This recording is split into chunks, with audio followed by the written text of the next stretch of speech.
తర్వాత వచ్చేసి మీకు మామూలుగా 20,000 రూపాయలు ఇస్తున్నారు. ఏంటి ఆర్థిక సహాయం సంవత్సరానికి ఇవన్నీ స్కీమ్లు ఉన్నాయి. మర్చిపోకుండా తెలుగుదేశం ఓటేసిన వాళ్ళకు 50 లక్షలు చేసి అశ్విత్ రెడ్డి అన్న గారికి. ఎందుకంటే చంద్రబాబు నాయుడు గారు ఏం ఆలోచించినారంటే ఎక్కువ ప్రాధాన్యత ఆడోళ్ళకే ఇచ్చినారు.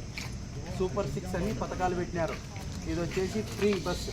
మీరు ఎక్కడన్నా ఆంధ్ర రాష్ట్రంలో ఎక్కడన్నా తిరగండి, ఫ్రీ. 3 సిలిండర్లు పెట్టినాడు సంవత్సరానికి. లేదంటే అన్నకి ఒక పని ఉంటాండి, అమెరికాటికి పోయి ఎత్తుకొని రాపో అట్లా చెప్తాండి. అట్లా లేకుండా 3 సిలిండర్లు ఫ్రీ. తర్వాత వచ్చేసి 15,000 రూపాయలు అమ్మ తల్లి వందనం కింద ఇస్తున్నారు. ఇద్దరు ఉన్నారు కాబట్టి 30,000 వస్తుంది. అట్లా చాలా స్కీములు పెట్టినాడు. పింఛన్ వచ్చేసి 3,000 నుంచి 4,000 రూపాయలు పెంచినాడు. ఇప్పుడు ఇవన్నీ స్కీములు చాలా పెట్టినాడు. 20,000 రూపాయలు ఆర్థిక సహాయం చేస్తున్నాడు. ఎవరికి? రైతులకి సంవత్సరానికి.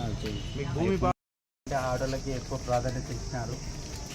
మీకు వచ్చేసి ఫ్రీ బస్సెస్, 3 సిలిండర్లు ఫ్రీ. ఇవన్నీ స్కీములు పెట్టినారు. మర్చిపోకుండా టీడీపీకి ఓటేయండి. ఈవీఎం పేపర్లు ఏంటి ఏమో లెక్క మా సంతోషం ఉంటుంది. ఒకరోజు మర్చిపోయి చంద్రబాబు నాయుడు ఎందుకంటే ఆడోళ్ళకి ఎక్కువ ప్రాధాన్యత ఇచ్చారు. 3 సిలిండర్లు ఫ్రీ పెట్టారు. బస్సు ఛార్జీలు ఫ్రీ. తర్వాత వచ్చేసి మంచికి చెడ్డకైనా కానీ ఆయన పలుకుతారు. మర్చిపోతా ఇట్లా ఈవీఎంలు వస్తాయి. ఇది చూడాలి ఫస్ట్ మీరు. ఇది వచ్చేసి ఈవీఎంలు వస్తాయి. చేతులే మామ